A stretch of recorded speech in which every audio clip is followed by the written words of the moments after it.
Gonna have my back. We've made some mistakes, obviously, and we've gotten to this position here. Move my microphone. Okay, so in any back control situation, they say traditionally there's a strong side and a weak side. Okay, the strong side is the side the choking arm is on. The choking arm is the arm over my shoulder. Okay, this is the one I got to worry about. This is the killing arm. He can't choke me with this arm, the one under my arm. So traditionally, for the traditional escapes, you're supposed to fall to the weak side, not the strong side. Because if I fall to the strong side, let's scoot over so they can see. So if I fall to this side, and he gets this grip, the cross grip on my collar, just so my microphone's not getting banged up. Okay, so if he gets this grip here, right, and my escapes, all the escapes, or most of the escapes, require me to turn into him, look what I'm doing to myself. Okay? I'm choking myself, right? So that's why this is called the strong side, because once you get this grip, most of the escapes that they teach you go out the window, because if I turn into him, I'm actually making the choke worse. Whereas, if we have the seatbelt, and we fall to this side, and he gets that grip, right? The grip that everyone wants to get from here. When I turn into him, look what happens. The grip loosens, okay? So that's why, traditionally, you're supposed to fall to the weak side. The weak side is the underhook side. Okay, so the first escape we're going to learn is from the weak side. So, all that being said, I really don't want to let him get that grip. Okay, that grip is not good news for me.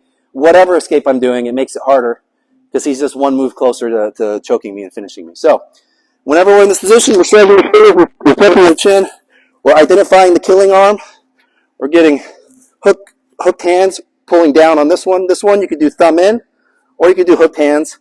If you do thumb in, make sure you're keeping your elbow low. You don't want your elbow up here so he can arm bar you, right? Identify the killing hand, pull this down, fall to the weak side, ideally. He may take you to the strong side, but let's assume that we're able to fall to the weak side here. So we're controlling this arm, okay? First step is I want to get a hook off my leg. When he has both hooks on my leg, it's going to make it hard for me to escape. So I want to get one of these hooks off, okay? If he's playing loosey-goosey and he's not super good, theoretically I could kick my leg down and then step it up. That works sometimes. Okay, give it a shot. So if he has me here, I can kick it really low down and then bring it through the gap, and I'm stepping it close to my butt so he can't rehook it. If I step it out here, right, just wasted my time. But if I step it here and trap it, right, now he can't rehook it, okay? So let's say we're able to do that. Next step is I'm going to want to wiggle my back towards the ground. If I can get my head lower than his head, that's a win. And if I can start shimmying down and get my shoulders to the mat, that's also a win. Okay, once I get to here where my shoulders and his heart, I'm basically out of the position. Okay, I have to worry about him stepping over to mount, obviously, but he's no longer on my back. Once you get to here and you feel him start moving to come into mount, we're going to block the leg, and then as he comes over, maybe I capture a half guard, maybe I get on top, but we're out of the position, right? Again. We fall to the weak side, boom, okay? Let's say he's a better guy, okay? And this thing isn't working, okay? Once you get a little higher up, you'll find that to be the case. Another thing you can do is if you get really good control on the arm, you can use your hand. Okay, get really good control on the arm, pull it really far away from your collar, maybe pull your collar away first, right? And then take this hand real quick, hold it. You're probably not going to be strong enough to like peel it off. His leg's going to be stronger than your leg, or stronger than your arm. But you could hold his leg, then move your leg around it, okay? And then do the rest. Get your body out over his leg, pulling down on the arm, wiggle your back to the mat, and then as he comes up, I can start shrimping out and getting to half guard, maybe get on top.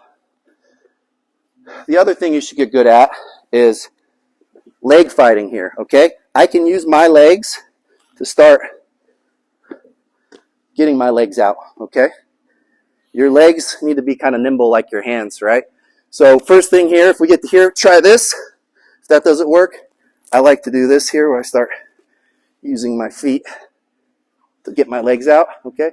Then if that doesn't work, the more dangerous approach, real quick, go right back up to it. Just start wiggling. Then once we get out here, then it's kind of a scramble situation to find a good position from bottom, or maybe try to get on top. Okay?